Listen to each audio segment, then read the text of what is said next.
Hi, you're watching Pre-TV, the space that supports you to design a life you love with passion, confidence, and purpose. Right then, I've had a few emails from some of you lovely ladies out there asking how to deal with all the overthinking, the over-worrying that many of us tend to do. So here we are.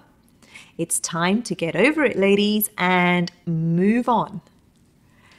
So, are you still wondering why that proposal at work didn't go through months later?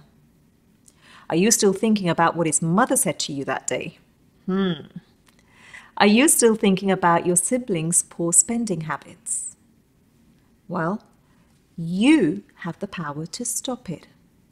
Now, I'm not criticizing or judging. You're looking at one of the biggest overthinkers right here.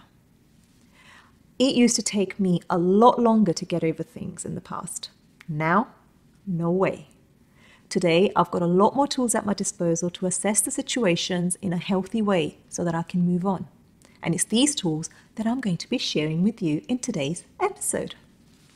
So, first of all, why are we worrying? Studies show that women worry more because it's a protective mechanism.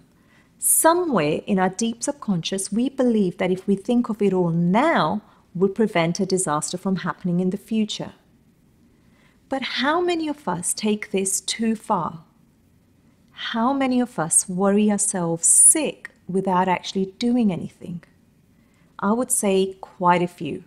So let's look at how we can rein this in and make life a lot more easier on ourselves.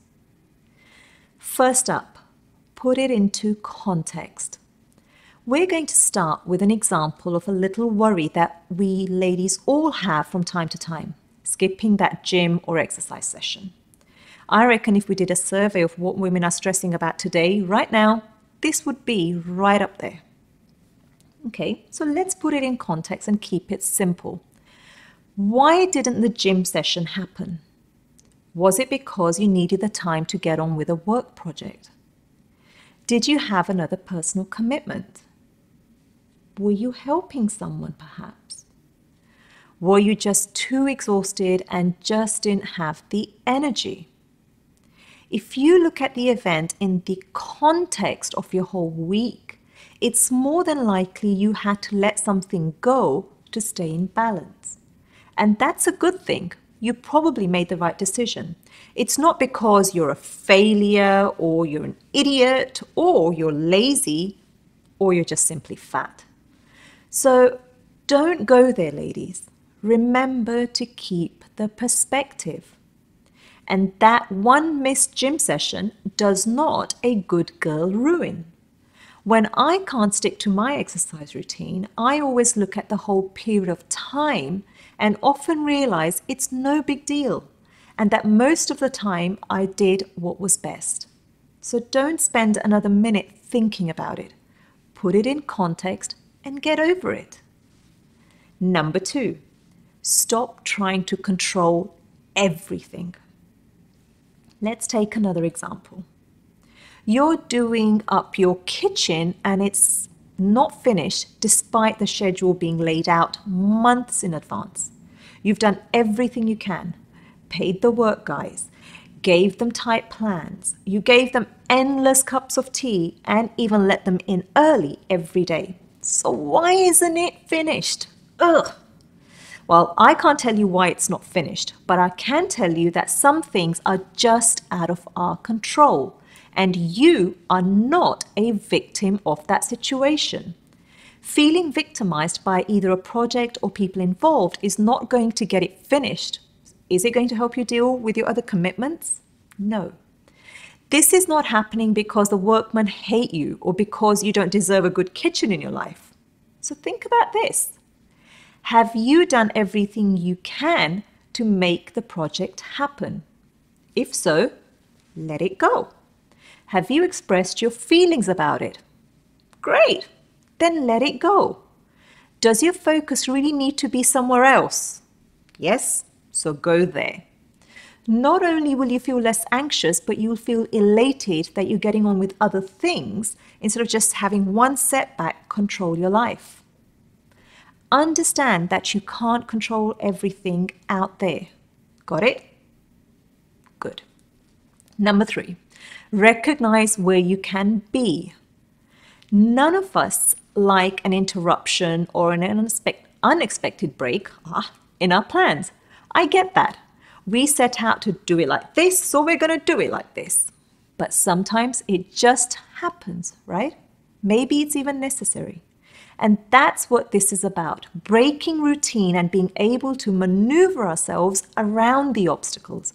Some of us are so rigid in our routines that we feel this deep sense of failure when we break them. Well, I can tell you right now, life's a lot easier and even more productive when you're flexible. Plus, if it's that important to us, we can regain that exercise session, that meeting, at some other time. Simple.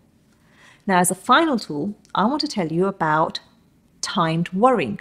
As stressful as this may sound, this is a major tension reducer. If you really can't stop thinking about something and it's playing out in your other thoughts and activities, make an agreement with yourself to worry about this issue for a whole 5 minutes. Yep. Stop everything else. Put the timer on and say to yourself, I'm now going to think about this particular worry for a whole 5 minutes. And really go to town with this. Go on. How did it happen? Why? What were your thoughts at the time? What are they now? How guilty do you feel? How angry are you? And then stop. When the timer goes off, stop. That's enough thinking about it. Anything after this is pointless. Now you can get on with something else you need to focus on for the rest of your day. I use this tool when I need to switch off that crazy, non-stop mind chatter about something. If we put the boundaries in, we can detach from these situations a lot faster. The problem with rethinking everything all the time is that we miss those awesome new opportunities right in front of us. We spend time getting more stressed about the things we can't control instead of getting excited about the things we really want to do. So next time you feel yourself dwelling on a past issue or a stressful issue, just get over it, ladies. 4 ways to deal with your over-worrying and overthinking. And you have them. Now, I'd love to hear from you. Do you struggle to move on from things? Do you stop thinking about it for a while but then find yourself going right back to it? What are the tools work for you? What experiences of getting over life struggles do you have? Please share them in comments below. You never know whom you might inspire to take some action, so connect with others. Did you like this video? If so, then subscribe to Preet TV and please do share it with your friends. I'd really appreciate it. And you can also get the latest episodes straight into your inbox every Tuesday by signing up to the No Do Be newsletter. So come on over at preetkelsey.com, and subscribe. Know your passions, do everything with confidence, and be purposeful. Thank you so much for watching, and I'll see you soon on Preet TV. Bye.